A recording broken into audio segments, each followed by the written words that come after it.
अरे बहू रानी तो सारा सारा दिन कमरे में बंद रहती है, कोई काम भी नहीं। मैं तो बोर हो जाती हूँ, क्या करूँ।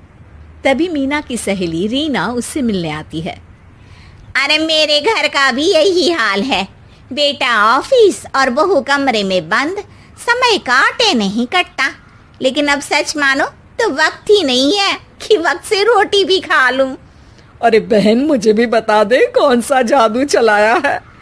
मैं भी अब जिंदगी के बचे कुचे दिन आराम से काट लूं। दीवारें देख देख कर तो बोर हो गई हूँ मैं। रीना मीना को एक स्मार्टफोन देती है। ये ले, ये है वो छड़ी जो जादू करती है। इसमें मैंने तेरा फेसबुक अकाउंट भी बनाया है, एंजल प्रिया के नाम से। बस अब यहाँ दोस्त बना और सबसे बातें कर। सास को पहले तो उतना समझ नहीं आता है, लेकिन धीरे धीरे वो उसकी आदत डाल लेती है। माँ जी जल्दी से खाना खा लीजिए, मुझे थोड़ा काम है। अरे तू जा, मैं खा लूंगी, अभी वक्त नहीं है। और सासू माँ मोबाइल में मुंह गड़ाए जवाब दे देती है।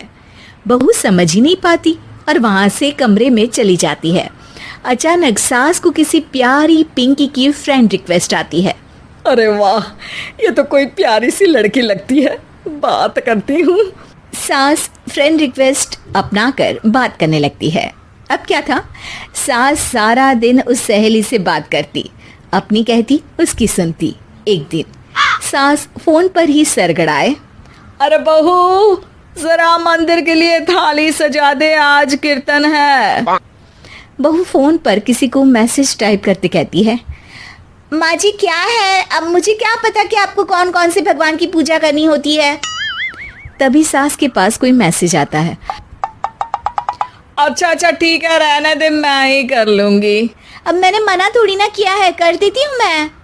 अब मैंने भी बोला ना कि थोड़ी देर में बात करती हूँ, तो मैं ही कर लेती हूँ, तू जा अपने कमरे में। बहू वहां से चली जाती है। सास मंदिर पहुंचती है और मंदिर की सीढ़ियों पर बैठकर सास फोन पर लिखती है। अरे मेरी बहू सारा दिन अपने कमरे में बैठी रहती है। वहां से रिप्लाई आता है। मैं आपकी बहू को तो जानती नहीं हूँ, लेकिन हाँ एक बात है, हो सकता है आपने उसे ताने दिए होंगे या फिर उसका दिल दुखाया होगा। ऐसा करने पर बहुओं का मन ससुराल से हट जाता है। याद रखिए, बहू और बेटी में फर्क होता है। सास घर जाती है और बहू से बड़े ही प्यार से बात करती है, उसके लिए खाना बनाती है, उसे गिफ्ट में साड़ी भी देती है। जिसके बाद अगले दिन, माँ जी चलिए, आज मैं भी आपके साथ मंदिर चलती हूँ, आते वक्त भोले भैया के गोलगप्पे खाकर आएंगे। अरे हाँ बहू, ये तो अच्छा है, चलो। सास मन में सोचती है कि उसकी फेक बुक वाली दोस्त कितनी अच्छी है। उसके समझाने से उसे उसकी बहू वापस मिल गई। वो बहू को अपनी दोस्त के बारे में बताने का सोचती है, लेकिन फिर चुप हो जाती है। बहू फोन पर टाइप करती है। मेरी सास मुझे नौकरानी समझती है, एक गिलास पानी तक खुद नहीं लेती। मन तो करता है कि बोल दूं, मैं बहू हूँ, कोई नौकरानी नहीं। वहां से रिप्लाई आता है। देखो, तुम्हारी सास को तो मैं भी नहीं जानती, लेकिन वो बुजुर्ग होंगी। पूरा जीवन उन्होंने घर गृहस्थी चूल्हा चौका में निकाल दिया।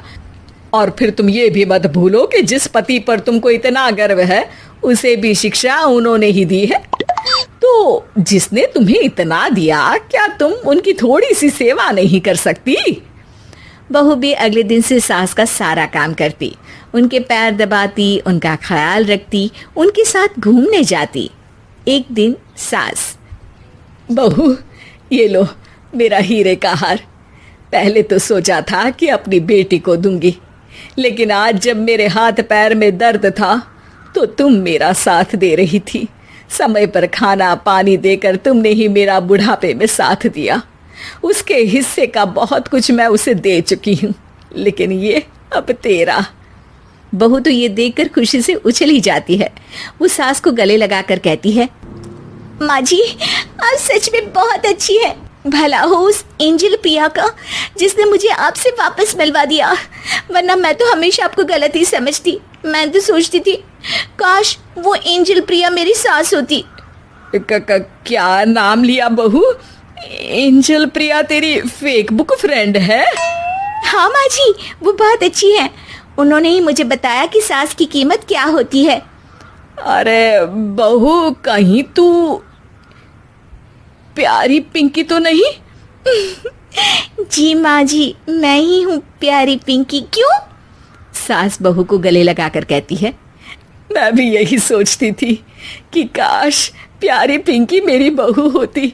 शुक्रिया बहू। सासू माँ, शुक्रिया तो हम दोनों को फेसबुक और सोशल मीडिया का करना चाहिए, जिसने हम दोनों को एक दूसरे से दिल से मिला दिया। अब तक दोनों को समझ आ गया था कि जो खुशी वो बाहर ढूंढ रहे थे, सच में तो वो उनके घर में ही थी।